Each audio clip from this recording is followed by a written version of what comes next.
బయట క్రిస్పీగా లోపల కోవా స్వీట్ ఫిల్లింగ్తో ఉండే టేస్టీ రెసిపీ మీకు తెలుసా? ఏంటనుకుంటున్నారా? కోవా గుజియా. ఇది నార్త్ ఇండియన్ ఫేమస్ రెసిపీ. ఇది స్వీట్స్ లవర్స్ కి ఇది పర్ఫెక్ట్ రెసిపీ. లేటెందుకు, ముందుగా ఒక బౌల్ తీసుకొని అందులోకి 2 కప్స్ మైదా వేసుకోవాలి, చిటికెడు ఉప్పు, 2 స్పూన్స్ గీ వేసుకొని బాగా మిక్స్ చేసుకోవాలి. అలాగే సరిపడినన్ని నీళ్లు కొద్ది కొద్దిగా వేసుకొని బాగా కలుపుకోవాలి.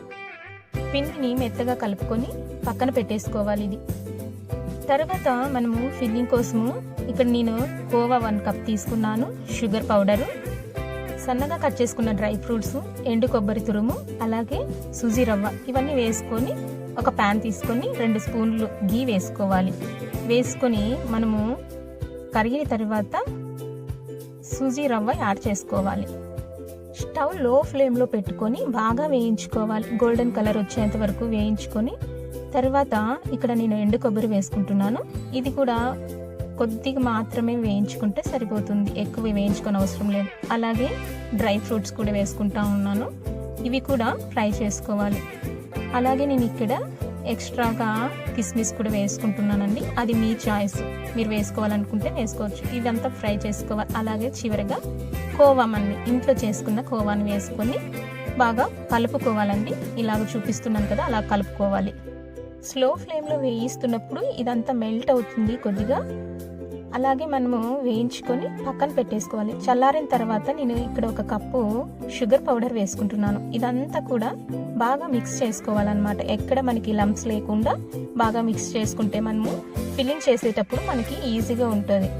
ఇలాగా చూపిస్తున్నాను కదా, ఇలాగే మనము అంతా ఈ డౌన్ అంతా కూడా ప్రిపేర్ చేసుకోవాలి. ప్రిపేర్ చేసుకొని పక్కన పెట్టేసుకుంటే తర్వాత ఇక్కడ 3 స్పూన్స్ నేను కార్న్ ఫ్లోర్ తీసుకున్నాను, 2 స్పూన్స్ గీ వేసుకొని ఇది బాగా మనము కలుపుకోవాలండి.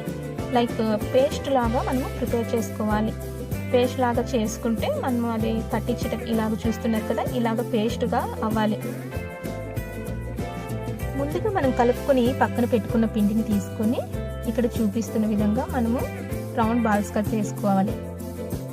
ఒక్కొక్క ముద్దను తీసుకొని అలాగే చపాతీ కర్రతో చపాతీ సైజు మనము ఇక్కడ ఒత్తుకోవాలండి.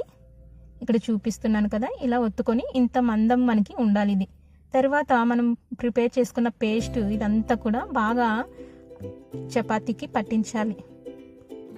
పిండిని మొత్తం అంతా చపాతీలుగా ప్రిపేర్ చేసుకొని ఒకదాని మీద ఒకటి ఇలా అప్లై చేసుకుంటూ లేయర్స్లా మనం చేసుకోవాలి. ఇక్కడ చూపిస్తున్నాను కదా, ఇలాగ మనము ఇక్కడ గట్టిగా ప్రెస్ చేసి ఇదంతా కూడా మనం రోల్ చేసుకుంటూ మొత్తం గట్టిగా ఒత్తుకుంటూ మనం రోల్ చేసుకోవాలండి. ఈ చపాతీ రోల్ చేసుకుంటూ ఇక్కడ చూపిస్తున్నట్లుగా అంతా రోల్ చేసుకోవాలి ఇలాగా. అలాగే మనం అంతా చివరిగా కూడా అలాగ ప్రెస్ చేసుకొని అలాగాని మనము చిన్న సైజు ముక్కలుగా మనకి ఎంత సైజు అయితే కావాలో అంత సైజు ముక్కలుగా మనము కట్ చేసుకోవాలి. చిన్న పీసులుగా ఒకటి తీసుకొని కొద్దిగా పొడి పిండి వేసుకొని ఇప్పుడు పూరి సైజు మనము ఒత్తుకోవాలి. ఇలా ఒత్తుకున్న దాంట్లో ముందుగా మనము ప్రిపేర్ చేసుకున్న ఫిల్లింగ్ని అంతా కూడా వేసుకోవాలి. ఎంతైతే పడుతుందో ఎక్కువ వేసుకోకూడదండి, కొద్దిగానే వేసుకొని దీన్ని అంచులకు కొద్దిగా వాటర్ అనుకొని మనము ప్రెస్ చేసుకోవాలి. ఇక్కడ చూపిస్తున్నాను కదా, క్లోజ్ చేసుకోవాలన్నమాట. ఇలా క్లోజ్ చేసుకున్న తర్వాత మనము తీసుకొని ఇక్కడ నేను చూపిస్తున్నాను చూడండి, ఇలా డిజైన్ మనము వేసుకుంటే చూడడానికి చాలా బాగుంటుంది. అలాగే స్వీట్ షాప్లో ఎలాగైతే మనకి కనిపిస్తాయో అలాగే సేమ్ యాజ్ డీజ్గా కూడా మనం ఇంట్లో ఇలాగా డిజైన్స్ కూడా చేసుకోవచ్చు.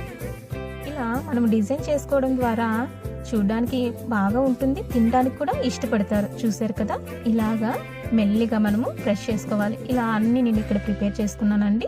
ప్రిపేర్ చేసుకున్నవి ఇలాగొచ్చాయి. డీప్ ఫ్రైకి ఆయిల్ తీసుకొని మీడియం ఫ్లేమ్లో మనము వీటిని వేయించుకోవాలన్నమాట. హై ఫ్లేమ్లో వేయించామంటే పొట్టలన్నీ కూడా పగిలిపోతాయి. కాబట్టి గోల్డెన్ కలర్ వచ్చేంత వరకు మనం ఫ్రై చేసుకోవాలి. అంతేనండి, ఎంతో ఈజీగా ఇంట్లోనే మనము స్వీట్ షాప్లో లాగా మనము చేసుకోవచ్చు. బయట క్రిస్పీగా లోపల స్వీట్ కోవా ఫిల్లింగ్తో ఉంటుందండి, చాలా యమ్మీగా ఉంటుంది. చూసారు కదా, ఇక్కడైతే నాకు చాలా క్రిస్పీగా వచ్చాయి, లోపల కూడా ఫిల్లింగ్తో చాలా టేస్టీగా ఉన్నాయండి. మీకు ఒకవేళ ఇలాంటి రెసిపీస్ కావాలంటే లైక్ చేయండి, షేర్ చేయండి, సబ్స్క్రైబ్ చేసుకోండి. మీకు నచ్చినట్లయితే సబ్స్క్రైబ్ చేయడం మర్చిపోకండి.